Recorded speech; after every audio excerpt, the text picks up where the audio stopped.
All right, you have $1,300 to spend on an Android slab phone in 2024. Why would you get any other phone? No, seriously.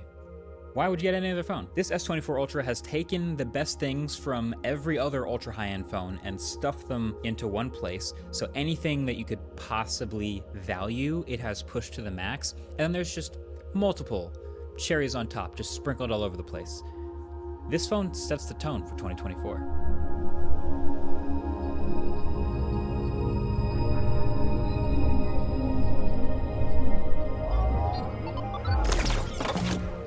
So the formula for Samsung's Ultra phones has evolved a little bit over the years. At first, it was just the most numbers, the biggest megapixel count, the most zoom, and all that. Then it added the S Pen and got a little more refined, and it replaced the Note. Now it's just everything.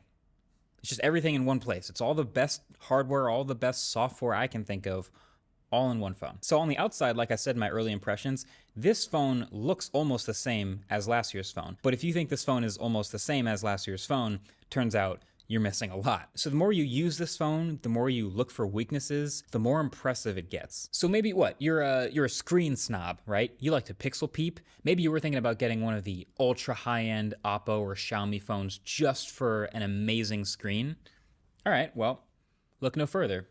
Literally one of the best screens in any phone. S24 Ultra has dropped in a class-leading 6.8-inch Quad HD AMOLED display, and it is awesome. These Ultra phones have had, 120 Hz LTPO for a while, and they've been this really sharp Quad HD for a while now too. But now on top of that, two new things. One is it's completely flat, and two is it's much brighter. So there's been this whole new batch of like 2,500 plus nit phones in the past couple months that I've seen. This I think is the best looking one that I've seen so far. So now it's up to a max 2,600 nits, which is awesome outdoors or anywhere, but it also gets extremely dim at night too, without any of the weird banding I've seen in some other phones. And they flattened the display completely and brought the display right up to the very corners with some of the thinnest bezels we've seen all the way around. Plus there's also this new anti-reflective coating on this Gorilla Glass armor that makes a noticeable difference with certain light hitting it at off-axis angles. And then there is a crazy fast ultrasonic fingerprint reader underneath to top it all off. And maybe I wish the touch target was a little bit bigger, but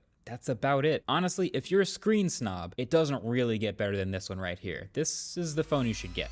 Okay, so what if your primary concern is battery life? Well, you could always get the Energizer phone that we saw at CES at one time, but as far as reasonably sized flagship slab phones go, it doesn't get much better than this. Again, they're keeping a 5,000 milliamp hour battery in one of the best performing battery phones from the past few years, despite making it thinner and keeping the S Pen. So you might as well get this one. Still got 45 watt wired charging, you still have 25 watt wireless charging, and just battery life wise, I was able to have long days with no problems with 6 hours plus screen on time. I was able to baby it into getting 2 full days. That's at 1440p, at 120 hertz, and with high brightness use. So yeah, why get anything else? So okay, what if then it's just performance is the main thing that you care about?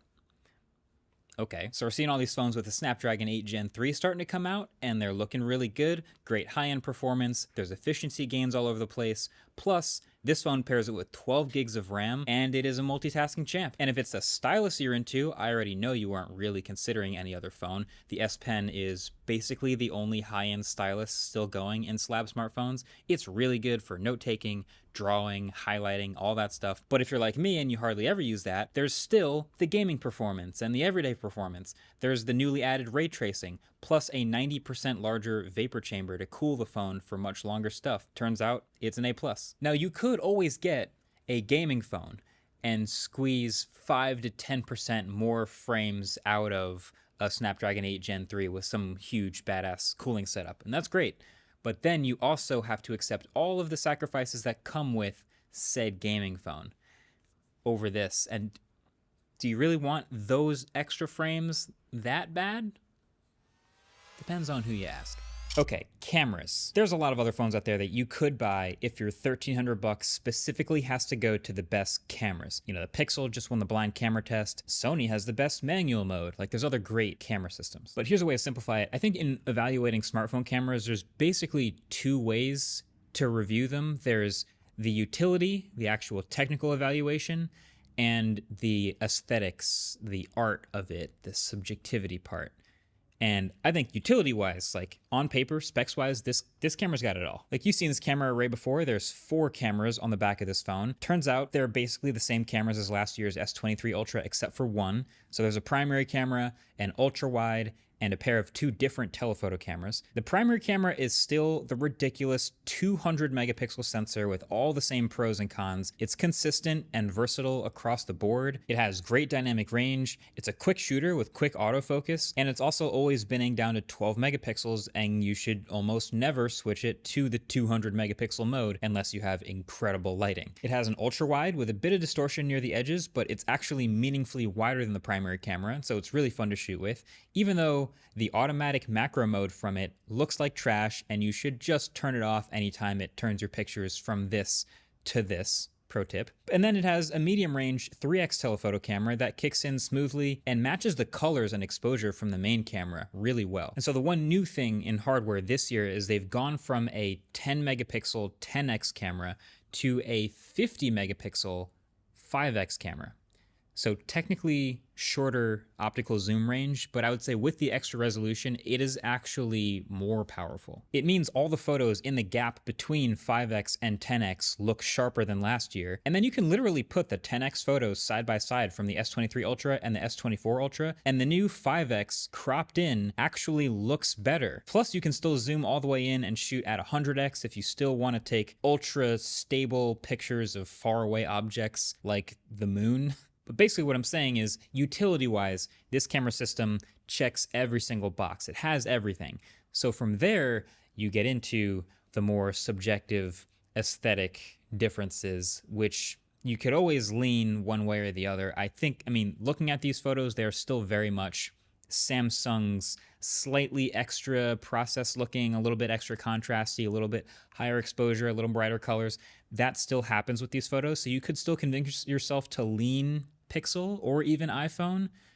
But if you just want to be able to check every single box, why look anywhere else? Honestly, the changes that you notice more aside from the actual camera quality are just like features using it. Like the S24 Ultra shoots everything HDR by default now. It's actually in Google's new Ultra HDR format. So when you have, specular highlights or big dynamic range differences in a photo, it will tastefully crank up that stuff for a more dramatic looking picture on the phone screen, similar to what Pixel and iPhone already do. And this passes through all the way from capturing the photo to viewing it in the gallery, and then one more step to actually publishing it on social media. So Samsung has worked with Instagram and Snapchat for native quality photo and video uploading pipelines. Because at the end of the day, once you take the photo, what are you 99% of the time planning to do with it?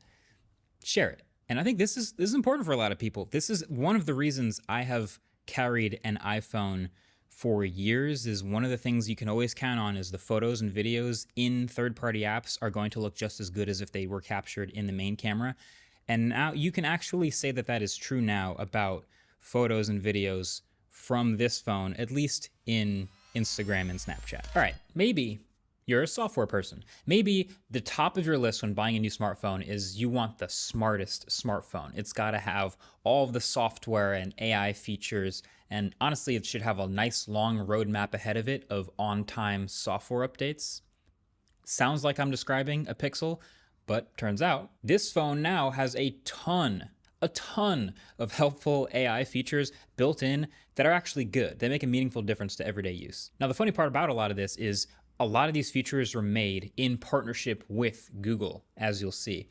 And I can't help but keep thinking, like, it feels like Samsung needs Google to have all of these features in their phone to compete, especially against the iPhone. But then Google, now their own phones are a little bit less competitive, but it's probably worth the trade-off because now technically they're helping to compete against the iPhone. It's this weird thing where they need each other. I think it's fascinating and probably worth its own separate video. Maybe let me know with a comment or by subscribing if you'd be down to see that. But that's all the background to all of this. So we were just talking about photos a second ago. The second you're done taking a photo and opening it up in Samsung's Gallery app, there's a ton of useful AI-driven stuff that you can do with it. And it's kind of all based on what sort of scene it auto-detects that you've taken. So lots of photos just end up with a remaster button where you click it and then it can add some contrast and brighten things up a little bit as needed and give you a solid before and after. But if your photo has some glass or a window, it'll show you an erase reflections button. And then you can literally go in and circle the reflections you want to get rid of, and it'll generative fill what should actually be in the glass. And it works pretty well. Now with this photo, I didn't take it in portrait mode, but it's recognized that there's a subject, and so it'll offer to add background blur. And even without a bunch of extra depth information, it analyzes the subject, and it lets me add a little bit or a lot of background blur with a pretty damn good cutout, if you ask me, to just create a portrait mode shot out of thin air. But if you ever really, really want to go crazy, there's a whole separate magic editor that feels exactly like what we just got with the Pixel, minus any restrictions. It's never told me it can't do something. So you open any photo, hit that edit button, and then there's this little blue-green button with the stars. That's Samsung's new magic editor. And once you're here, you can just go nuts. You can move the subject around a photo and have it generative fill in the background, or you can have it remove things entirely from the foreground or the background of a photo, like photo bombers or just unnecessary random objects. I actually found this super useful, but probably actually my favorite one, underrated. You know how normally when you need to tilt a photo, like fix the horizon, you end up cropping in and losing some of the outside of the photo? You can still do that, but with this magic editor, you can open it up and tilt the horizon to whatever angle you want, and instead of cropping, it will literally generative fill in the outsides of the photo, which works very well because usually the outside of the photo is the least important part of the photo. You can get away with generative fill. And by the way, literally all of this stuff works with photos you download to the phone too. Not just photos you've taken on the camera, but photos you just get wherever, just like the Pixel. Now, I also find it hilarious that if you use the magic editor to alter a photo on this phone, it'll add a little watermark to the bottom corner with these little stars so that you know that this photo was AI manipulated. Which is good. That's a good responsible thing to do, especially if you're going to upload this to social media. But then you can also immediately erase that watermark with a built-in object removal tool in Samsung's photo editor app. There's a nice little section in the settings where Samsung's tucked all of the AI features of this phone. It's called Advanced Intelligence instead of Artificial Intelligence. Still AI though. That's where you get stuff like the live phone call translation feature, or the new voice recorder app getting much improved speaker labels and summaries and transcriptions. The Samsung browser will now do summaries of web pages. This might all sound very familiar, but the best new one, in my opinion, is Circle to Search. Now, Google Lens has been around for a long time. In my opinion, one of Google's most underrated products. So people might have already known that you could basically do this already, but it would take several steps. Circle to Search just makes it one step. It's much faster. It's pretty awesome. You literally just hold down on the home button or the gesture bar at the bottom and then circle or tap whatever on your screen that you want to Google search. And it just immediately Googles over the top of whatever you were doing without leaving that app. And it's so useful. Just even during the week I've been using this phone, I've searched pictures, parts of pictures before. It almost always works, just like uploading it to Google Lens. I've searched objects right in front of me through the camera viewfinder. I've searched random landmarks. You can also search text, and you can even append text to your search. And I was just constantly impressed by how fast it is. And it basically works as expected every single time. The one fidgety part is sometimes selecting text gets a little weird. Using the S Pen can solve that a little bit to just get a more precise selection. But yeah, once you do it, it's much faster than if you're going to use Google Lens, having to like take a screenshot and then upload it through Lens and then maybe have to crop it and the whole thing. This is just fast. Now, real OGs will know that there used to be a feature on Pixels called Now on Tap. It was like the same exact thing. Hold the home button and it would just Google whatever was on your screen and help you out. But that was everything on your screen. And they kind of ended up wrapping that into Google Assistant. This is just so much faster and more selective. Also, Pixels are going to get this feature very soon as well. But then bonus points, if you really love software, Samsung is now promising 7 years of security updates and 7 generations of major software updates on this phone, on this S24 lineup. I assume 7 generations of software updates is basically 7 years. That means this phone will be up to date in 2031. Loving that. So we know the common wisdom was that if you wanted 4, 5, 6 plus years of software updates, or if you want every single little software and AI feature, you basically had to go iPhone or Pixel. But now that this phone also has that, why get anything else? But speaking of the iPhone, they're going at them too. Now, I know I said in the beginning of this video, $1,300 slab Android phone, so I know the iPhone 15 Pro Max was never really on the table. But if we're being honest, Samsung has never been shy about competing directly against the iPhone. So why not take some of the best stuff from there too? They weren't being subtle about it. So they've got this shiny, brand new titanium color with titanium rails on the S24 Ultra, just like the iPhone. They have flattened the screen and the sides and made boxier corners all the way through the lineup, just like the iPhone. They have moved to a max 5x telephoto lens like I talked about earlier, also just like the iPhone. They also have this new always-on display that doesn't just show the time, but shows your whole wallpaper now, kind of like it's half awake, just like the iPhone. Thankfully, you can also turn that off and save some battery, just like the iPhone. You can also now long press to select an object in a photo that automatically cuts it out and makes it a sticker you can use in other apps, just like the iPhone. And there's even these new lock screen widgets now that look exactly like the iPhones, like copy my homework, but don't even worry if they know you copied it. These two are gonna keep copying each other till the end of time. None of this is a surprise. It's just at the end of the day, we are technically winning because they're making each other a little bit better, bit by bit. But at the end of the day, S24 Ultra, I really do feel like it feels like peak slab phone. There's also a whole bunch of stuff I didn't even really mention with this phone. The haptics are really nice. I didn't even get to that. There's AI generated wallpapers, a whole section for them if you're into that. And it's nice that the AI stuff is mostly kind of tucked away in ways where you don't ever have to use it if you don't want to, but if you notice it and it's helpful to you, bam, turn it on. Could be your favorite feature. Really the only things that I miss from the Pixel specifically are call screening and now playing. So really the best argument not to buy this $1,300 phone is the fact that it's a $1,300 phone. And the truth is you can get 98% of the phone for much less money. You can see it in Samsung's own lineup. Samsung's own S24 Plus has a 4,900 milliamp hour battery instead of 5,000. It has a 6.7 inch display instead of 6.8. And it drops the S Pen and one of the telephoto cameras for $300 off. And you can get the regular S24 again for much less money with almost as much phone. So you don't have to spend $1,300 on a phone. But if you are going to, and you put the word Ultra in the name and you stuff as much stuff in one phone as you possibly can, this is the one that you should get. This has all the things. It's reliable. It's fast. It does everything. It checks all the boxes. This phone's great. Kind of feels like an ad when I just say all these positive things about the phone, but it's not. Until right now.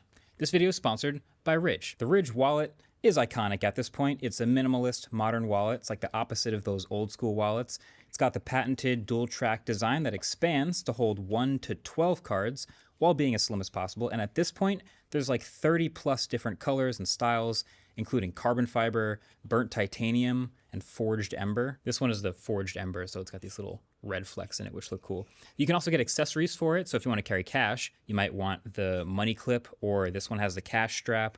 Or if you want the AirTag holder, you can get one that holds an AirTag to it so you never lose your wallet. And on top of all that, if you get one and you don't like it, you can return it within 99 days, no questions asked. So if you want to grab one, you can get 10% off using code MKBHD or go to ridge.com/MKBHD. Tell them I sent you. Either way, that's been it for the S24 Ultra. Thanks for watching. Catch you guys in the next one. Peace.